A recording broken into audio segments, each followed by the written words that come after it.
अपनी एक बहुत ही खतरनाक मिसाइल सप्लाई की थी, उसे सौंपी थी। अब उसी मिसाइल ने लेबनान इजराइल बॉर्डर पर नेतन्याहू की नींद उड़ाकर रख दी है।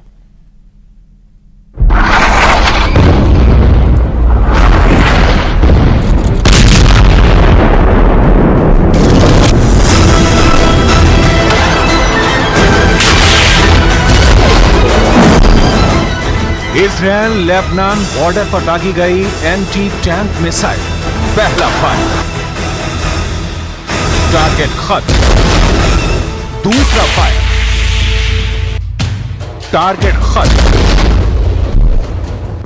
अक्टूबर 2023 से अप्रैल 2024 तक इजराइल और हिजबुल्लाह के बीच इस तरह की लड़ाई अब बड़ी सर्जिकल स्ट्राइक का रूप ले रही है। हिजबुल्लाह बार बार इजराइल पर हमला कर रहा है। एक बार फिर देखिए, पहले 2 हमलों में कौन से टारगेट को किस तरह खत्म किया गया।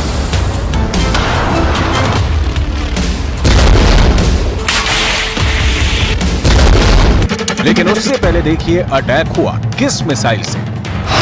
ये है अलमास मिसाइल जो ईरान ने बनाई और फिर हिजबुल्लाह को सप्लाई की है। अलमास का मतलब होता है डायमंड, यानी हिजबुल्लाह इजराइल पर डायमंड वाला अटैक कर रहा है। आप इसे इजराइल हिजबुल्लाह की लड़ाई में ईरान की एंट्री भी कह सकते हैं। अलमास मिसाइल का कनेक्शन इजराइल की स्पाइक मिसाइल से है। 2006 में हुए इजराइल और हिजबुल्लाह के युद्ध में इजराइल की स्पाइक मिसाइल हिजबुल्लाह के हाथ लग गई थी। उसके बाद ये मिसाइल ईरान तक पहुंची और ईरान ने तैयार कर ली स्पाइक की हूबहू नकल। अब हिजबुल्लाह इसी मिसाइल से इजराइल पर ताबड़तोड़ हमले कर रहा है।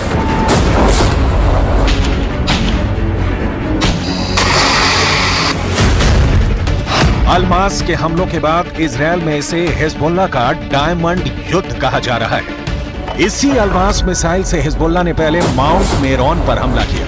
ये जगह लेबनान इजराइल बॉर्डर पर मौजूद है और यहाँ टारगेट किया आयरन डोम के रेडार को। माउंट मेरोन पर एक ही हमले में बहुत ही सटीक तरह से उसे उड़ा डाला। इसी रेडार से इजराइल हिजबुल्लाह के रॉकेट को ट्रैक कर रहा था। दूसरा हमला मनारा में हुआ, जहां इजराइल की गोलानी ब्रिगेड का ठिकाना है। यहीं पर हिजबुल्लाह ने टॉप एंगल वाली अलमास मिसाइल से अटैक किया और यहाँ पर भी टारगेट तबाह कर डाला। ऐसे हमलों से उत्तरी इजराइल में बहुत दहशत है। कब हिजबुल्लाह की मिसाइल टकराएगी, कब हिजबुल्लाह के रॉकेट गिरेंगे, इजराइल के लोग इसे लेकर काफी दहशत में हैं। Yes, I'm afraid. That's why I've moved away. The war is a joke. Ping pong. They shoot at us, we shoot at them. But it must finish at some point. My feeling is that diplomacy will not help unless they develop some kind of superpower. And after some serious fighting, much more serious. But it has to finish. कई शहर खाली हैं और अब यहाँ Israel के सैनिक रहने लगे हैं। इजराइल की फोर्स कई इलाकों में फैली हुई है और यही अब हिजबुल्लाह के टारगेट बन गए हैं। जब से हिजबुल्लाह ने अलमास का वीडियो जारी किया है, इजराइल में कहा जाने लगा है कि ईरान अब लेबनान के रास्ते उसको टारगेट कर रहा है। अलमास मिसाइल 3 तरह की होती है। अलमास 1, इसकी रेंज है 4 किलोमीटर। अलमास 2, इसकी रेंज है 8 किलोमीटर। अलमास 3, इसकी रेंज है 16 किलोमीटर। क्योंकि इजराइल के कई शहरों और वहां मौजूद इजरायली सेना लंबी दूरी वाली अलमास के टारगेट पर आ गई है। हिजबुल्लाह के कत्यूशा रॉकेट तो पहले ही इजरायली शहर में डर की नंबर 1 वजह बने हुए हैं। We do have our, bag of documents and money and essentials for the situations. We have shelter in our house, so we're just waiting on the ticking bomb. I think from some position, but we try to stay business as usual as much as possible. Israel भी बदला ले रहा है और उसने Lebanon के इलाकों में लगातार बम बरसाए हैं। यहाँ चलती हुई कार को मिसाइल से उड़ा दिया गया। ऐसे ही कई और जगहों पर हमला हुआ है, जिसमें हिजबुल्लाह की लीडरशिप के बड़े हिस्से को खत्म करने का दावा इजराइल कर रहा है। התוצאות המבצעיות הן מרשימות מאוד. מחצית ממפקדי חיזבאללה בדרום לבנון חוסל. אלה האנשים שהיו אחראים על הפעולה ההתקפית, על הרצון לפגוע באזרחי מדינת ישראל. אנחנו גרמנו לכך שאו שהם מתים או שהם מתחבאים ומפקירים את דרום לבנון לפעולתו של צה"ל שנעשית באופן אינטנסיבי.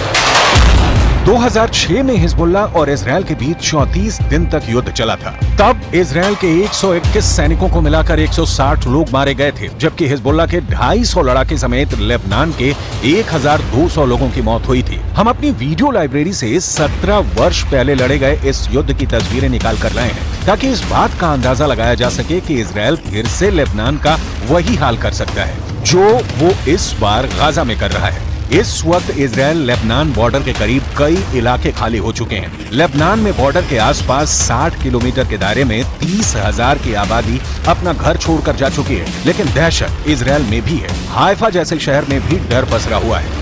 I'm a little bit concerned because it is an unusual situation. It's the first time that we are in this kind of threat, and I'm a little bit worried. It doesn't concern me, but we are getting prepared because we have 3 kids. So we are aware of the situation and of the dangers, so we do prepare in advance. We have some water, dry food, and things in our house for a couple of days stay without I don't know, electricity or supermarket or anything. देखा जाए तो इस वक्त Lebanon और Israel के मौत वाले border पर हिजबुल्लाह का पूरा कंट्रोल है। हिजबुल्लाह ना सिर्फ अदमास बल्कि ऐसी मिसाइलें फायर कर रहा है जिसके आगे इजराइल के टैंक अपनी तोप रगड़ते हुए नजर आ रहे हैं। हिजबुल्लाह ने निकाली है 3 बहुत ही खतरनाक एंटी टैंक मिसाइल और मल्टी बैरल रॉकेट लॉन्चर। ये मिसाइल ईरान से सप्लाई की जाती रही है और ऐसी मिसाइलों का हिजबुल्लाह के पास बहुत बड़ा जखीरा है। हिजबुल्लाह 3 तरह की एंटी टैंक गाइडेड मिसाइल इस्तेमाल कर रहा है। ये है कॉर्नेट, इसकी रेंज 5 किलोमीटर तक है। ये रूस की मिसाइल है, लेकिन अब ईरान इसका देसी वर्जन दहलाविया तैयार कर चुका है और ऐसी बहुत सी मिसाइल अभी हिजबुल्लाह के पास है। दूसरी है BGM-71 टोप anti tank guided missile, range है 3.5 किलोमीटर। ये अमेरिका में बनी मिसाइल है, लेकिन अब इसकी नकल ईरान तैयार कर रहा है और उसने हिजबुल्लाह को सप्लाई की है। तीसरी है 85 कॉनकोर्स, रेंज 4 किलोमीटर। ये भी रूस ने बनाई है और अब ईरान में ये तोसान नाम से तैयार की जाती है। इन्हीं मिसाइलों से हिजबुल्लाह ने इजराइल के मेरान एयर सर्विलांस एयरबेस पर भी हमला किया। ये तीनों मिसाइल बहुत ही घातक हैं और जिस तरह से इन्होंने इजराइल के अड्डे उड़ाए हैं उससे ये बात साबित हो जाती है। हिजबुल्लाह का दावा है कि उसका हर हमला इजराइल को मुंहतोड़ जवाब है, लेकिन अब इंटरनेशनल लेवल पर फिक्र फैल चुकी है। फ्रांस के विदेश मंत्री ने लेबनान के प्रधानमंत्री से मिलकर वार्निंग जारी की है। Refusons le scénario du pire. Au Liban du Sud, la guerre est déjà là, même si elle ne dit pas son nom. C'est la population civile qui en paye le prix. Personne n'a intérêt qu'Israël et que le Hezbollah, d'ailleurs, poursuivent cette escalade. J'ai porté ce message ici auprès du Premier ministre Mikati, auprès du président du Parlement et du chef d'état-major des armées. Et je le porterai également, ce même message, en Israël dès mardi. देखा जाए तो Hezbollah वो संगठन है जिसे Iran से पूरी मदद मिलती है और ईरान हिजबुल्लाह को इजराइल के खिलाफ एक बड़े हथियार के तौर पर इस्तेमाल भी करता आया है। लेकिन इजराइल ने अगर हिजबुल्लाह का हाल हमास जैसा करने का फैसला किया तो लेबनान में वर्ष 2006 वाले युद्ध की तबाही दोहराई जा सकती है।